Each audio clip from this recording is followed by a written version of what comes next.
Cool. Great, guys. Let's do this. So we are waiting so our team is helping Rohit to get online. So while we are doing this, thank you so much, everyone, for joining in. Welcome to the day 3 of India Game Developer Conference. Super excited. We had an amazing 2019 conference. We had like 3,500 people coming in, a bunch of delegates from international studios. This year we wanted to make it bigger, but COVID had different plans. So here we are. We are at a virtual conference right now, and thanks to our sponsors, we managed to make the conference for free. So, and thanks so much everyone who helped us doing that. And today is the first day for the business track. Every year we'll have a bunch of speakers coming in from different part of the world and also from India speaking. And so there is an amazing lineup today. We have people speaking from Tilting Point, Zynga, Sensor Tower, Scopely, and so I would recommend you guys go and keep watching the content here. 11 sessions overall, and this session is amazing, and this is one of my favorites, and this what we call is India gaming market status quo, and I would say that this time we are doing this little different. We are trying to see if we can take opinions from the people who have been building games, not just, they have experience building games for India, but also for global audiences. Not just developers or studios who are exclusively building games for India. And at the same time, we have a platform and we have an investor, being here. So I will, ask our panels to start introducing themselves. And it would be interesting to know what book you guys are reading these days. And apart from your quick intro. So Salone, do you want to start that? Sure. I think at the onset, let me just congratulate you guys. Imtiaz, Rajesh, Arjun, you guys have done such a I attended IGTC last year and before that, and now this year, so you're taking it offline to online. You guys have done just a fantastic effort, and the games industry owes you a massive, drinks or whatever that is, but like a massive round of applause for you guys for pulling this off. And every volunteer, absolutely. All voluntary. So you know what? It's probably the only conference in the world which is pulled off like this. So kudos to you. But yeah, a little bit about me. I am a general partner at Lumikai Fund. We're India's first interactive entertainment fund. So we invest in everything which is at the confluence of technology, culture, and new media, as we call it. We are an early stage fund, so we look at everything from seed up to Series A. As we have now started saying, it's never too early to come to us, but there is definitely too late to come to us. So that's and I've just to tell you a little bit about my background. I've come from the games industry. I've tracked the industry for a very long time. I've been a investor previously, I've been an entrepreneur, and before that, in a prior life, an investment banker. So before Lumikai, I used to be a fund with London Venture Partners. Again, in games VC, we did over 40 companies, delivered over $14 billion in exits, so everything from Supercell, Unity. Before that, was building a games company myself, and was before that in private equity. So Morgan Stanley, Barclays did over $10 billion in deals. So yeah.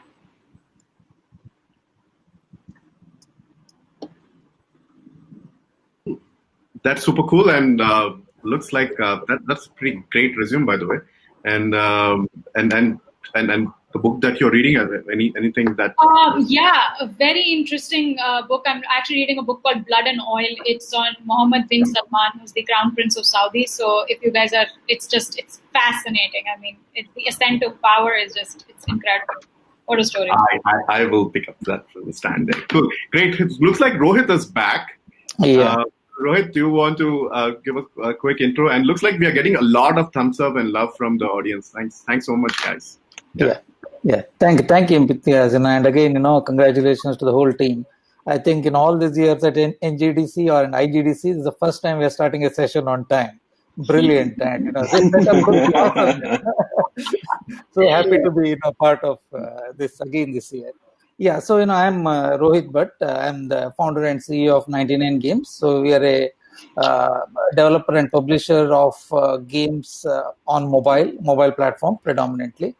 And we have a two-pronged strategy at 99 Games. We build games for the global market, and predominantly that's where most of the monetization happens. And we keep experimenting in the Indian market by building games for India, trying to figure out what works, what doesn't. So far, we have figured out more of what doesn't work than what works. But we think we are going to someday figure it out and make a lot of money, entertain a lot of our customers out here, players out here, and contribute to the overall ecosystem in India. So very very very much look forward to that, and look forward to this great panel discussion today.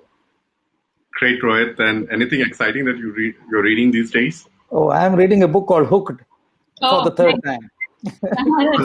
For the third time, yeah, for the third time. Lovely, great. Hey, Anirudh, thanks so much again for joining in. And would you like to give a quick intro of yourself? Looks like you are currently sitting in Dubai. And did you go to IPL? No, there was a very little of that. Physical attendance this year was not allowed unless you were able to squeeze some tickets in. So yeah, I watched it the same way you guys did. All right, cool. So Anirudh. Yeah, hey guys, this is Anirudh. I'm one of the founders at Pocket Aces. We're India's largest digital entertainment startup.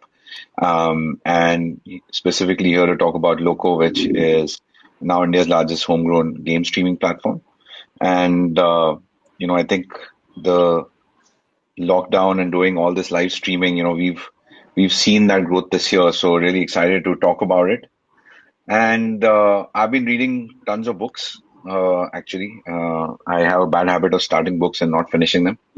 So I'm reading The Score Takes Care of Itself by Bill Walsh, who's, I love sports. And I'm also reading Andre Agassi's autobiography, which is also really good. Lovely. So yeah, those are the two books I'm reading. Nice. So one of my favorite sports personality there. So thanks, Anirudh. Hey, Oliver, do you want to quickly introduce yourself? And Sure. Yeah, I'll give a quick one. My name's Oliver, founder CEO of Bombay Play, also founder of Moonfrog, both companies here in beautiful Bangalore. We at Moonfrog, we used to look at the India market, like pretty much exclusively, and Bombay Play, we look at the international market. So hoping to give a perspective from both sides. And how did you come up with this name, Bombay Play? I mean, you're in Bangalore and you're calling it as Bombay Play. Yeah. Bangalore Play just didn't sound right to us. All right. So Bombay it is. Yeah, the IPL tells you how much Bangalore can play versus Bombay. So Right. I see. There you go. Book. I just got done reading White Muggles by William Dalrymple. Amazing. Book. It's amazing what people did before the time of video games. Yeah. Lovely. Great. Hey, thank you so much, everyone, for the intro. Let's get started on this. I had a few questions around the topic of India market, and also how global audiences look India as a geo. So I would start off talking about. It would be a little unfair if we're not going to talk about pandemic. We have been talking about this in all our conferences and talks, but we can briefly touch about what's happening on that. So things are more certain right now in terms of there is a vaccine coming out possibly in next a month or so, and so what pandemic has done to India market is so Rohit and Oliver, do you like to take that, or Rohit, you might like to start and then Oliver can jump in. Yeah, I think just like everybody else in the industry, we saw a spike in downloads in terms of downloads. So I think there was a good spike during the initial lockdown period. But I think we, as a company, we got a bigger download and a bigger spike when PUBG was banned. So it was like 2x that spike when PUBG was banned. For those 10-15 days, the number of downloads we got in India especially was huge. In terms of working arrangement and all, I think everybody just adjusted to the new way of working, and we hardly saw any difference. In fact, I think it did quite well for all concerned, because now we could all work at our own pace and leisure, and not much of traveling, for people, and everybody was, accessible and available at, at different points in time. So we were in the middle of a product launch at that time, and we were really scared, when the lockdown happened, and there was zero impact for us. So yes, overall it was good for us. Our in terms of revenues also increased 20-30% during that period, and in terms of users also a lot of organic installs. Yes, so overall, from a impact perspective, there was not much impact, neither on the workings part of it nor on the download part of it. Brilliant. And Oliver, what's your thoughts on that? Sure. I mean, the lockdown certainly affected the games industry in a well-documented, very positive way overall. The time spent, not only in terms of the engagement of existing users, but big spikes, as it has been reported elsewhere. And I think domestically, there were definitely some winners, people who won more than others, depending on what their strategy was, especially those who were making culturally relevant content or multiplayer content.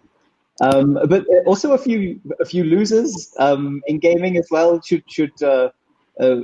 We should raise a glass to fancy sports during that time, who took a beating. But it looks like that is very quickly bouncing back.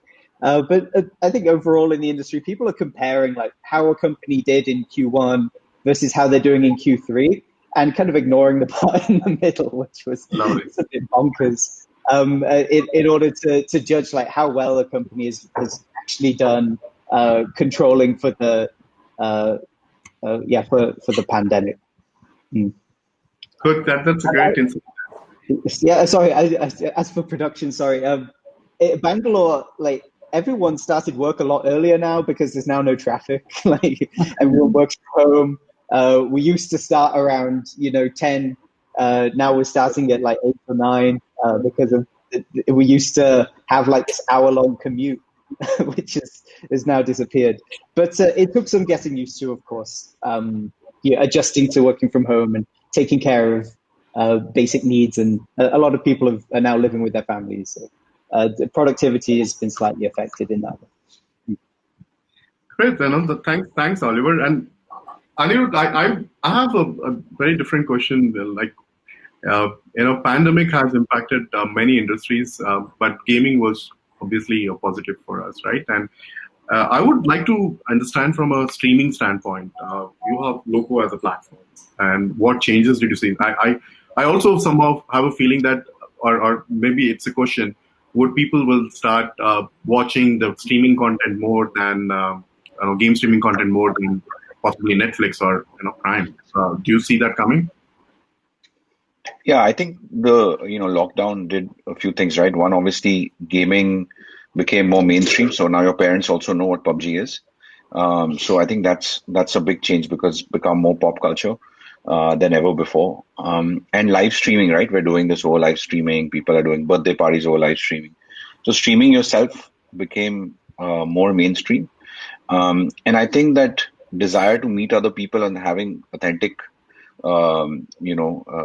meetups, that authenticity and interaction is something that only live streaming provides, right? VOD, obviously we make so much VOD content, cannot provide you that. So I think all those things really helped live streaming during this time. I think in terms of and when you look at some of the gaming companies have seen kind of a downward trend post that. We didn't see that after lockdown got lifted. I think these are long-term changes that we're going to see in the market. So I think it has just accelerated, just like Geo accelerated kind of adoption of the internet and multiple software services through the phone. This is now another kind of accelerant into, for gaming and for live streaming and of course for other digital products.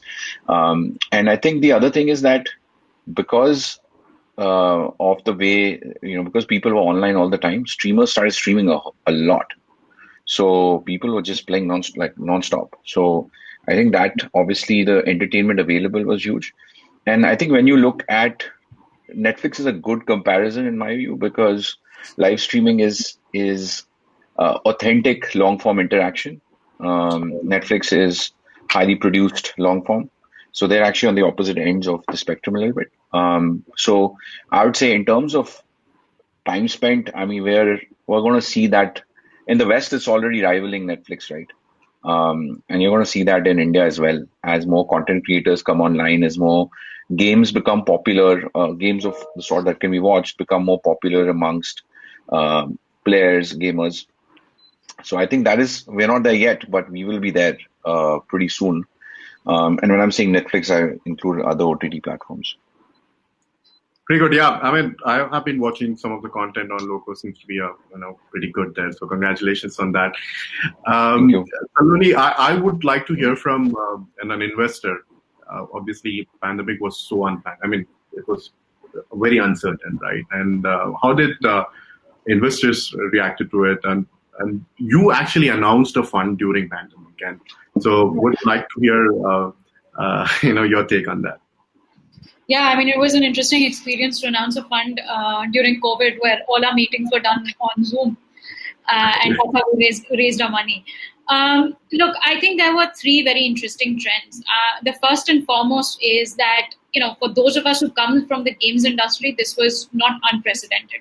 We have historically seen games as a sector be much more resilient in terms of times of shock, whether it's been economic shock or whether it's been other kind of exogenous shocks which impact economies. Games as a sector has always been resilient, and it has always been less volatile. And in fact, acceleration of gaming industry is actually very well known. If you look back previously at all the crises, actually game consumption has always increased. I think the question becomes, is that going to be sustainable? And our analysis is that and our hypothesis was that gaming consumption would actually end up at a higher new normal in India than previously. And so far, we've been confirmed with that. Because you see, the trends that happened in COVID were data usage went up 30-40%. ISP providers reported a 150% increase in broadband connections. Now, people who are putting up broadband during COVID are unlikely to plug it out just because COVID has ended. So these habits have become very sticky, and that's bound to stay. So is gaming going to be there for the future? Yes. How has the pandemic helped? My answer is that it has accelerated at least games usage and consumption in India by at least 2 years, if not more, in the country. So that's a phenomenal jump, right? The second is what it has done is it has turned non-believers into believers. So everybody on the investor community who was sitting on the fence talking about gaming and saying, oh, well, we don't know, it's a hit-driven business. We don't, how's it going to... Well, now those guys are coming up and saying, you know what, we believe in games and, there's potential of the gaming market and now we're going to put our dollars to work. In fact, in 2020 alone, there was $400 million invested. And that was primarily real money gaming, etc. But that was as much capital than the Indian games industry has seen in the last 5 years. That's all happened in the first 10 months of this pandemic. So there's a lot more now capital at play, and I believe the investor community is now waking up to that. And now suddenly everybody's talking about gaming. Now everybody's saying they're gamers, and it augurs well for everybody. You've got three of the most impressive founders of companies in the games industry sitting here telling you that this is the new age and golden age of gaming. So I'd listen to them. Great. I mean, that's a good, interesting data point that you mentioned about how the revenue has gone up. So that's good. So moving on, I one of the things that I always wonder is that if you look at the top grossing games right now in India, go to the Google Play and the games that are coming out from India or Indian studios are which are in this list are primarily the Ludos and also the Teen Putties of the world, right? And are we? I mean, so when can we see games which are very popular, a different genre altogether, but not culturally connected to the Indian audiences? Do you see that coming anytime soon, Oliver or Rohit? I think it has to do with the quality of the content or anything of that sort. Yeah, absolutely. The low-hanging fruit is the stuff that is initially going to be picked up. And what's more low-hanging than what you see all around you? you see people play Teen Party Ludo. Naturally, that's the first thing that comes to mind. There was also this notion that actually I still do believe there are a few more bets out there that are very low hanging. Definitely a few still on the table that haven't quite materialized yet, especially around like India specific IP and things like that. However, when it comes to when will the Clash of Clans happen? Well, it won't be the Clash of Clans clone. But when will the next big hit and that come from India? And I think that's really a matter of time. On paper, India is probably like it seems like one of the best places to develop games on paper. You've got a very high concentration of talent, engineering and art talent, and we would argue like design talent is actually it actually is a high enough concentration now that it's reached a tipping point that you can build games for the world from India.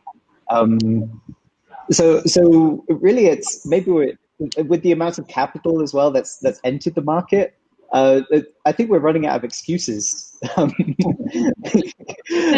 hasn't a hit game come out from India?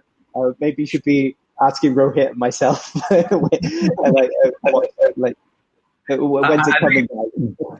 That's a very interesting statement, Oliver.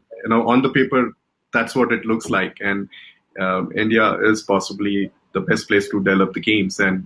But I guess we would like to see how far are we in terms of that. On the paper, yes, it is like that, right? And Rohit, how do you see that? Yeah, so if you look at it, Imtiaz, see, if let's take Teen Pati, Teen Pati, grew so much, probably, that whole Teen Pati is a phenomena. You have to look at this as phenomena, and Teen Pati phenomena happened, 6-7 years ago. Okay, and it became huge. And the next big phenomenon that happened in India was Ludo, right? 2 years ago, Ludo, just blew up, and suddenly any company that was building Ludo was seeing considerable success in that. So it's not a game or it's not a genre; it's a phenomena, right? And right. Then you had the whole PUBG happening with the monetization following that particular title, and that was a completely different kind of a game, right? It's not so casual like Ludo or Teen Pati, but much more involved kind of game. But it followed. It could see that success primarily because of the amount of investment Tencent made into that category in India, and I think even the Indian audience kind of like to hang around playing that game. So these are all phenomena. Now that said, I don't think we'll have to wait for another 5 years to see the next phenomena. I think the time for the new phenomena to come might be much more compressed than it happened for other between Ludo and Teen Pati. And I think we'll start seeing them now. The good news is this can be created by anybody. A small indie game can create it. So just because we are 5 people on the panel and speaking about it doesn't mean that we are the most qualified to do it. What excites us as well as what scares us is that a new company can come out of anywhere and create a huge category or a huge game, right? And it keeps us all very excited and motivated. But I think there are three, ultimately three different kind of games that we see it. One is the long form entertainment content, the whole Clash of Clan kind of game or the PUBG kind of game. These are the games that are played for multiple years. Anybody who is an involved Clash of Clan player just ends up playing it for several years. Okay, that's one kind of game. Okay, and I'm sure people will be building that in India. Okay, there are people who are already building those kind of games in India, and I'm sure some of them will become go on to become the phenomena for the next 5 to 10 years. Okay, that's one. Second is hyper casual kind of games. These are the smaller games, and there is an opportunity for a lot of indies to go in and build those games. And but then there is a third category. There's a real money games. Okay, how do you jump on that phenomena and try to make big in that particular phenomena? So three broad areas for people to focus on and build. And if you can add that local flavor into these and build them, I think that is where the magic is going to happen. Okay, people often complain about monetization, or including us. But I think monetization issues will sort out on their own, because okay, if there's one thing that happened during the whole COVID was, the whole online payment just kind of, Took off. it Yeah. kind of took off, right? 2 billion UPI transaction in a month now in October is, great. And, now thanks to WhatsApp coming into the play, I think the habit problem is solved, right? Now, we'll only have to contend with the habit problem within our games. So, like, Oliver rightly said, we're running out of excuses. So I think, we have to build, game that will, start monetizing. But I think, it's going to be, coming out sooner than we all think it is. I have one thing to add though, but there might be a psychological boundary here as well. Like, because it has not happened yet, people might doubt that we have the ability to do it. To that, I would just say, yes, we can. Of course, we can. If we, India is sort of home to so many big international gaming studios that are executing at the highest level. Why can't that knowledge be come to a domestic company and be put into action here? There's no reason why not. Yeah. I mean, that's an interesting take, guys. Thanks so much. And this actually, I was very excited about how things are going, especially with the influencer front, right? I mean, that's a very big push that comes in for all the developers, and especially for the small time guys, right? And sometimes games like from a small studios will take off and go to top charts because of the influencers. Among Us could be one of them. And so I would, Anirudh, do you have a platform, a streaming platform, right? And I would like to understand your view from India market. What do you see as people would start taking, influencers will start encouraging more and more people to start playing the games that they are streaming? Yeah, 100%. And it's actually a cycle. So influencers can lead people into a game, consumers into a game. The opposite can also happen, where consumers lead influencers into a game.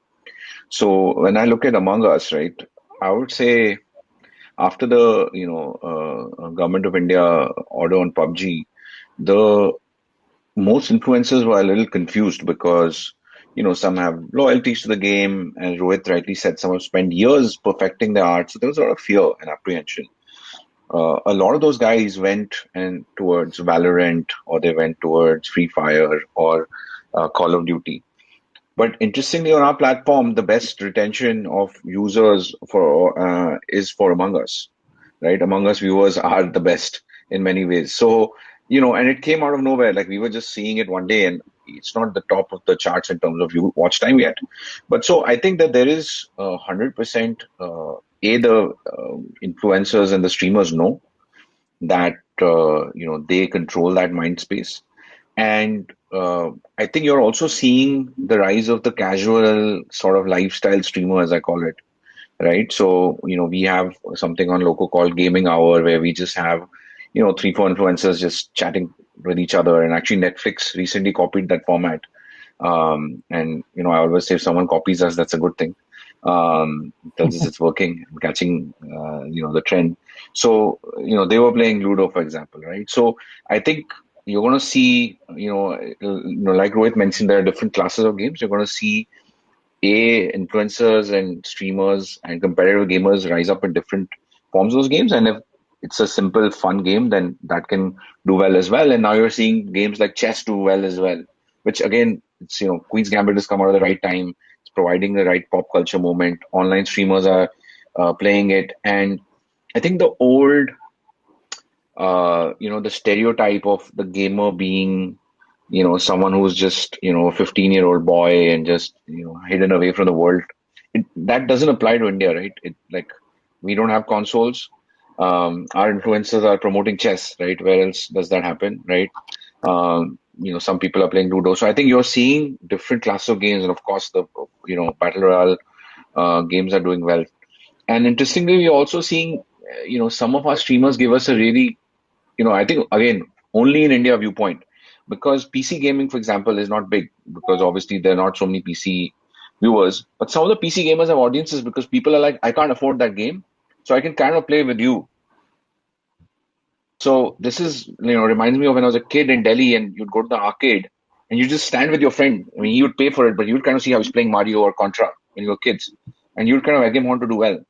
So it's kind of, so you're seeing this other way of other way people are consuming this as well. So it's super interesting, and I think the play and watch cycle is going to get even stronger over time, right? Whether it's custom room games, whether it's you as an audience being able to impact what the streamer does, or the result. I think you're going to see those kind of interesting things show up as we start focusing really on the interactivity versus just simply watch. So I think that's huge. And think about it from a point of view of a kid sitting in a small town or whatever in India, like sitting in Saharanpur or something, and he sees someone like Scout or Mortal, like they're the Sachin Tendulkar of this game, and he takes your name, or you get to play in a custom. I mean, it's huge. And if you get to actually take him down, I mean, it's like, it's a great moment. So I think you're seeing that new games and streamers are very, very open to new games coming in, and we're seeing that.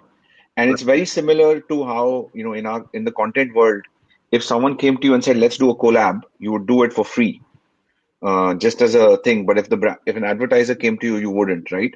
So I think you're going to see smaller studios are going to start benefiting from that point of view, and streamers will take that point of view. So it's a very interesting time if you're a developer as well. You need to build that in for sure, that game plan as you go to market. Yeah, you need to have sufficient budget for your influencer play there. So I hear what you're saying, Anirudh. And Salone, I would like to ask. You have been talking to a bunch of from the point you announced the funds. Yeah, I'm sure you are speaking to a lot of developers and studios. What kind of trends are you looking at? Are the studios building games for? Are you talking to studios more who are building games for global audiences, or is that a mix of Indian audiences or global audiences? How do you see that? Yeah, so I think while we launched publicly in August, I think we were the worst kept secret in the games ecosystem. So till date, we've seen about like 300 deals, and it's been an interesting mix. I'll tell you, there are some key trends that we have seen. There have been particular kind of entrepreneur personas that we've noticed, and the particular kind of studios and the genres in which they're building companies. In terms of entrepreneur personas, the traditional games industry had always had, what we called the gaming 1.0, stalwarts of the industry who've been in the industry for a really long time and who've been, kind of pioneering the games industry. And, that's always been one kind of persona that the Indian games industry has seen. There were, interestingly, what we noticed that there are two other categories. One are experienced product managers who have come from incumbent studios, so which have largely been, etc., Exinga or all those guys of established gaming studios now branching out on their own and setting up companies. So even if you look at Sai at MPL, there's that crop of founders who have been experienced PMs now coming up setting up games companies of their own. And the third crop has been largely these Gen Z founders.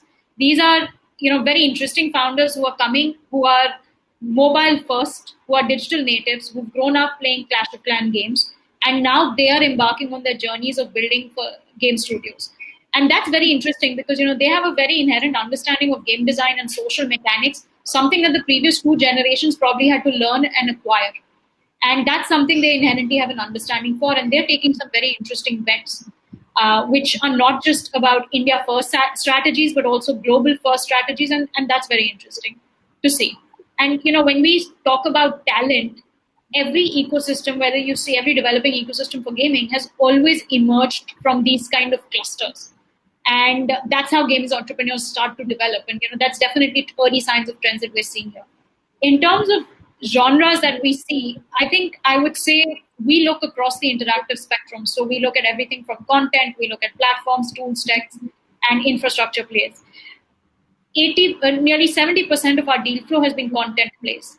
And out of that, only 25% has been real money gaming, fantasy, esports. I club that into one category. So everybody talks about, there's a lot of noise about RMG and esports. And then people say, oh, well, India doesn't build content. But actually that's not true, because majority of our content is actually developers trying to build own content, and that's across the spectrum, whether it's casual, hyper casual, whether it's mid-core.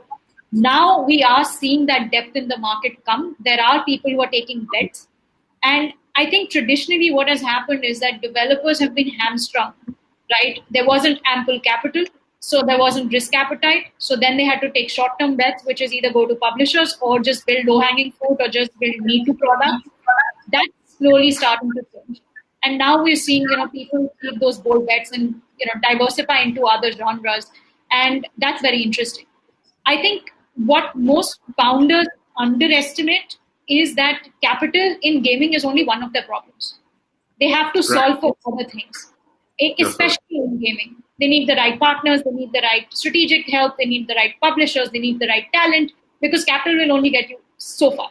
And if you look at the trajectory of successful games company globally, many of them have not raised that much capital, in fact, because games just become profitable so quickly that even the rounds that you do in the future are all secondary. So I think that's now sophistication, that now maturity slowly starting to come into the ecosystem. Right. So, and that's an interesting point, right? Funding is, or the investment is not the only problem that a studio will have, right? You need to have right skill sets and right team to build that, new game there. So I would like to ask one more question before I, start taking questions from people. So people who want to ask questions can put into the Q&A section there.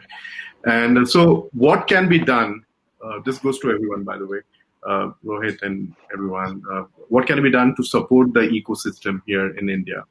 We have been talking about this for some time. There were problems back in 2017, different problem. Now we have different problems too, right? So, Rohit, do you like to start and talk about the ecosystem for the local developers around here? Yeah, I think, I think one of the favorite topic of conversation that happens every time there is a meeting of gaming founder is that, okay, where is the talent? There's not much talent going around in this particular industry. Okay, so I think they keep, everybody keeps speaking about the talent problem. We also face it on and off, but, we don't think that is, biggest problem we have in the industry. That's one thing. I think second thing is a lot more strategics, slowly coming into the countries and making small bets. That used to be a problem earlier, but now there are so many conversations that happen with folks whom you never thought would come to India, right? So people keep reaching out. Every week there is some new company from the Western market, that keeps reaching out. So before this whole PUBG situation, that used to be happening, more from Chinese companies. But, I think post that, we are seeing a lot of such outreaches happening from, the global strategics. So, they want to make some bets. They know India is going to be exciting and, big and all those things, but they just don't know how to go about it. And I think a lot of them are now speaking about making, small bets. And I think that is one problem we used to feel earlier, and which I think is going to go away very soon. The third thing is mentorship. I think mentorship is we all need mentors. It doesn't matter. This industry is all small, very small players. Everybody is learning all the time. Nobody is really nailed it, and anybody can pull ahead of anyone else. In the next 4 to 5 years, if you look at this industry as something we are going to look at it from 5-year or a 10-year horizon. So I think more such meetups, Imtiaz. I think we did one as soon as the COVID had taken place. Now I think as an industry, probably we need to meet more often. I think such kind of events, if it can happen every 4 months or 5 months, for people to at least get together and speak in some kind of a forum, and I think that's also going to be interesting. But so I think mentorship, strategic investment, because it's not just money, like Salone rightly said, it is about guidance. We all make so many mistakes, we don't need to make those mistakes. Okay, I think some amount of guidance will definitely help this industry. Brilliant. And Anirudh, if you have to say something on you have multiple line of businesses, but one of them is also the streaming end. So if you have to encourage more and more streamers coming in, what are things that you are doing there? So Yeah, I mean, I think first thing, I think the market is finally really, really large, right? We in India, all markets seem large, but our volume numbers have to get to a really large number because our ARPUs are small, right? So I think, you're seeing that. Second, you're seeing because people are spending so much time, they're willing to pay a little bit more, right? So you're seeing guys like PUBG actually starting to pick up dollars, which were not seen before. I think it's also digital payments have become better. So ability to get money out has become easier, right? Uh, we've been talking about it for a while, but I think that combination is now here. I mean, we are seeing, people exchange royal passes or whatever on Discord and WhatsApp groups. So, that early buzz of, audience interest is certainly there. So if you're a content creator or if you're a streamer or want to be streamer, I always say, go to platforms and go to content genres that are new. If you try and compete in comedy, you try and compete in short video, now you're looking at people like us who are really large. And, when we started, we didn't want to, we also like the idea of having a Bollywood movie. Everyone does. But actually, from a competitive point of view, it's not a good idea because there's already an established order. There's an established order in film. There's an established order in television. Now there's an established order in, video content of certain genres. But gaming doesn't really have that yet, right? So I think if you're new, this is exciting because you can actually come in and really, really make a mark. If you're an individual streamer, and I think the categories are not so large right now that you're going to be lost. PUBG, I would say, is large, but everything else is, and Free Fire to some extent, but everything else is still growing. So I think there's room to grow. If you're young, there's room to grow. So I think as a streamer, it's an incredibly exciting time. And content by definition is always local. Local content matters. There's a reason we don't watch handball. I mean, I'm in Dubai, there are people playing handball on television. I'm not watching it, right? But I'm watching the IPL because it means something to me, right? So the same way, the people who communicate in a certain language, who are regional content creators, they will see an uptick. So you're going to see that category is very small right now. It's going to be very large in 3-4 years, and I think as we are going towards a mobile dominated audience. The social mechanics, the small little things that matter to those people, I think Indian developers and Indian game developers will have that point of view, and that local knowledge will matter. I think in the next 3-4 years, you will see that happening more. And I think if you're someone looking to develop things like Unreal, which is you know the cost of development is changing, right? The ability to use these things, and I think Epic said till 1 million you don't have to pay, or have to pay a little less royalty. I mean, those kind of things are step changes in my mind, right? I mean, I did engineering when you had to actually buy computers and set up data centers, right? So AWS, when it came out, was just a huge shift, and now you're seeing the same thing happen in gaming. So I think whether it's good that we have something like Ludo King, because that shows you that I can do it in hyper casual. Maybe then other categories will start developing. And I agree with Rohit that finally, with strategic capital coming in, it's more patient. It has an understanding of what you're saying. I always say that half the calls I feel like I'm educating versus actually having a conversation. With strategics, that's not that much of an issue, right? They've seen it before. They may have seen it in different countries. Like Brazil has commonalities to us, which we don't realize, right? Because we've not been there. So I think that capital coming in will certainly help. Of course, we have to also find the way to make that capital count, but I think that's just a matter of time. And already on Loco, we're getting so many inquiries from smaller game studios, which none of us have heard of. And I see the quality of the game, and I'm actually kind of blown away because I didn't think that was possible.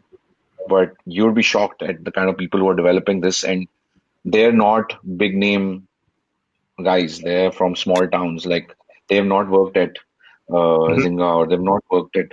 It's actually unbelievable. And yeah, many more term sheets for Salone to sign and send, I think.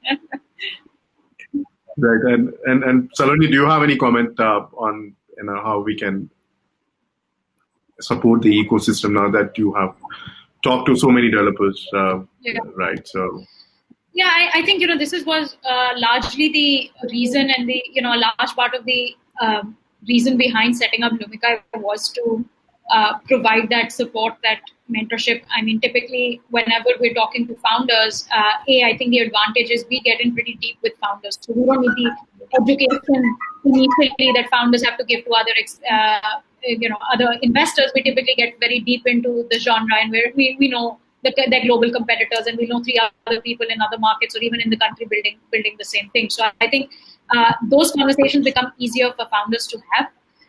Also, I think a large part of our investor base are some of the largest global strategics and some of the most iconic gaming companies in the world as well. And that gives us the perspective of leaning on them, not just from a capital perspective, but also when it comes to helping our portfolio companies with partnerships, when it comes with strategic help, or it's just access to talent, or do you want to know what ARPUs are in other market, or do you want to know what the ARPUs of other competitors are? That's just a huge wealth of knowledge and access that we can help with companies. And even if they're not some companies that we would directly invest in at Lumikai, we're very forthcoming in terms of making introductions for just the ecosystem at large. If we feel there are companies with potential, we're very open to making those connections as well, because if it benefits everybody. I think I think the one way to support is also to some extent educate. There is a lot of misinformation. There isn't enough clarity about what are the right threshold retention metrics, for example, per genre that companies and developers should really be targeting. When should you focus on genres? Like, we see too many developers coming to us saying कि यार हम आज hyper casual कर रहे हैं, but हम कल we have in 6 months we want to be FPS. No, boss, you can't. It's very difficult to transition from genre to genre. You cannot brute force your way through the creative process of building a game, iterating on it, killing it, trying again. There's just no replacement for that. So you cannot switch genres. It is important to focus. Then, what are esports? Real money gaming is not esports. Ludo, playing with a bunch of friends, that's not esports. So what is esports? So I think there's a lot of education that is also required in the market, which we're trying to do. We write blog posts, we're on panels, etc. But there are founders like Ollie and Anirudh and Rohit who are sitting here, who are open with disseminating information, and I think that's also hugely valuable for the ecosystem. Great, that's an interesting insight there. Oliver, if you have to comment on, I mean, there's always a complaint about the fact that there are not a lot of in-app purchases that happens from this part of the world in India, and global studios, international studios look at India as just a download market, but not as an in-app purchases revenue contributors. Do you see that would change with people getting habituated to spending on entertainment, digital entertainment, like subscribing to Prime, Netflix, and all? Do you see that would change from here on, Oliver?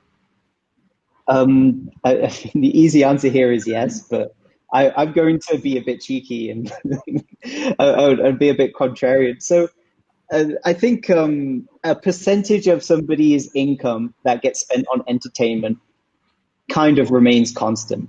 So in order to see a larger drive in in-app purchases, really that should unless we see an overall trend across industries of somebody's income being spent on entertainment, unless we see that trend, when we wouldn't necessarily see it in gaming.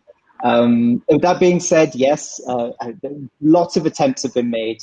Carrier billing was heralded as the next big thing, and hey, you can make 10 rupee purchases through your Airtel and just pay at the end of the month. But it just didn't manifest. It just didn't manifest as like a meaningful sort of increase in your bottom line.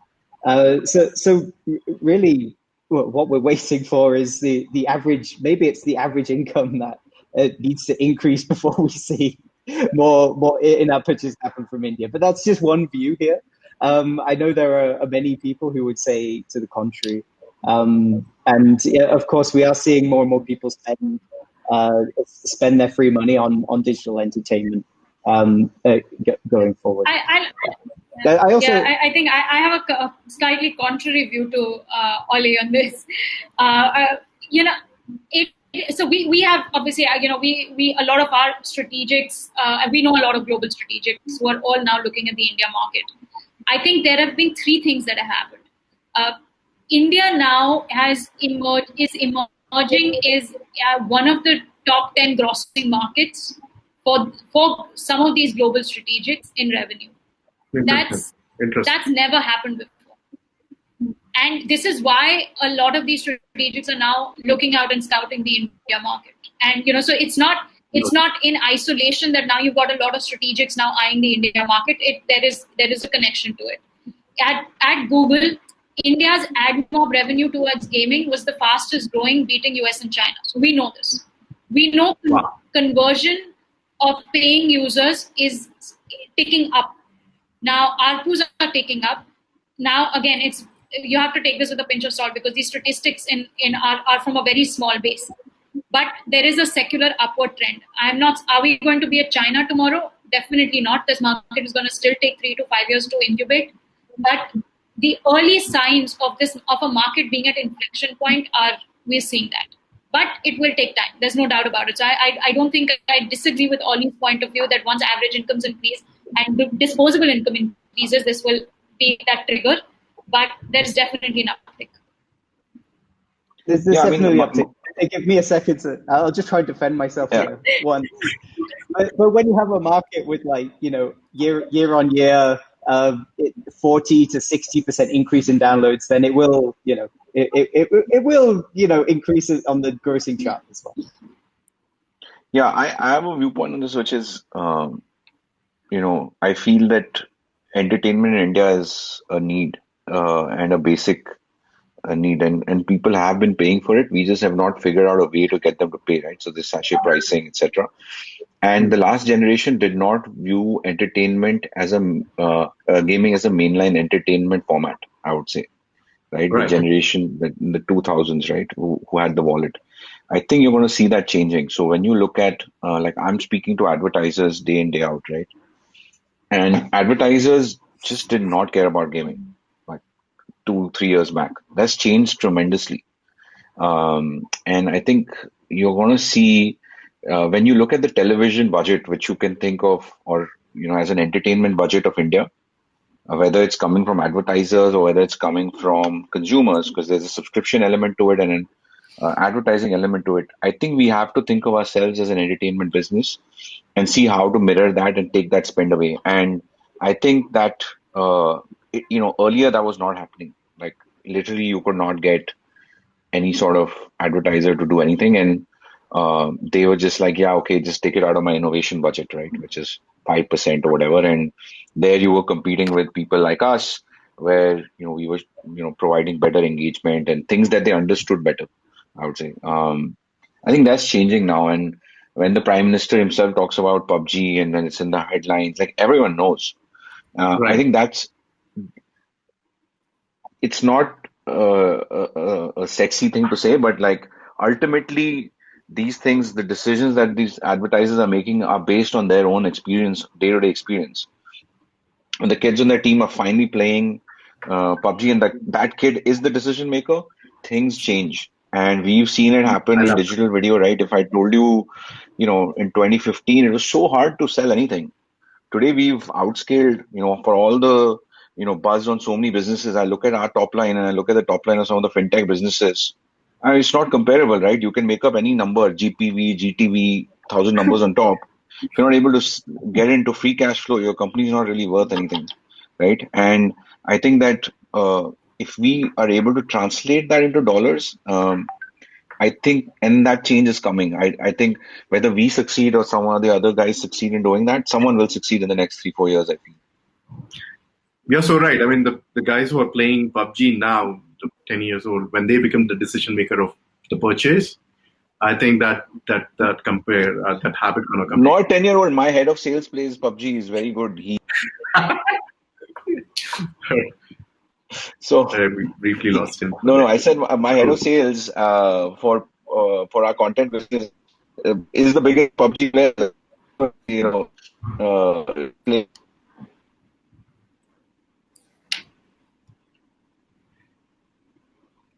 All right, guys, it's just me or even you guys have trouble hearing it? Yeah, I think I think there's Anirudh some. was Okay. frozen. Yeah, Anirudh, we got your point. So, yeah, cool. Great then. Guys, we'll take questions now. What I'll do is I'll take one of the questions while someone is answering that. If you guys want to answer any specific questions, you can, so we'll keep it like, try to close this in like next 7 minutes or so. So one of the question that came in was like, why big companies still focusing, large companies, not the studios, small studios, but big companies still focusing on, when they start off, they still focus on the mobile. Why is that we are not focusing onto the console or the PC space? So, I mean, anyone? yeah, I can take that. It's just India's just a mobile-first market. The trajectory. I think Anirudh touched upon it, or Ollie did, but the trajectory of the Indian gamer has been very different from that of the Western gamer. They started being introduced to arcade games, and then there were PC, then there were consoles, and then there were PCs, and then mobile emerged, and then they got from box games to paid games to free to play to subscription. So they've seen that transition and trajectory. Indian gamers have been very different. Indian gamers are primitive and sophisticated all at the very same time.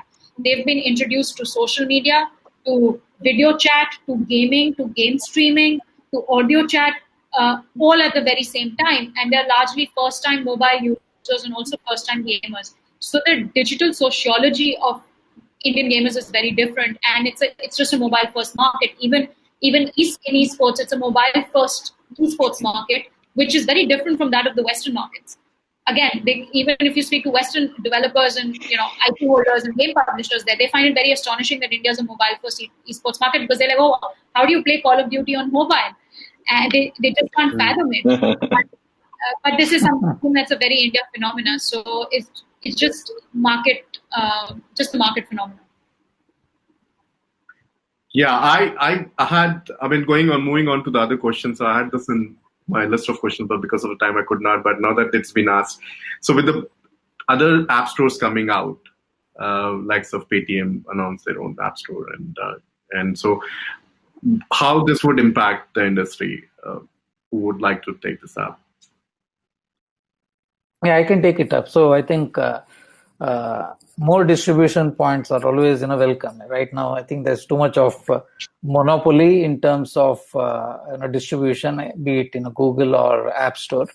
I think more distribution partners will always help game developers to reach out to different folks and probably get visibility for their games, especially during the early part of the company's life cycle. But I think unless you have a good game, all those things doesn't matter. But if you have a decent enough game, I think more distribution partners will definitely help, and more competition will probably help bring down the payout that these companies currently charge.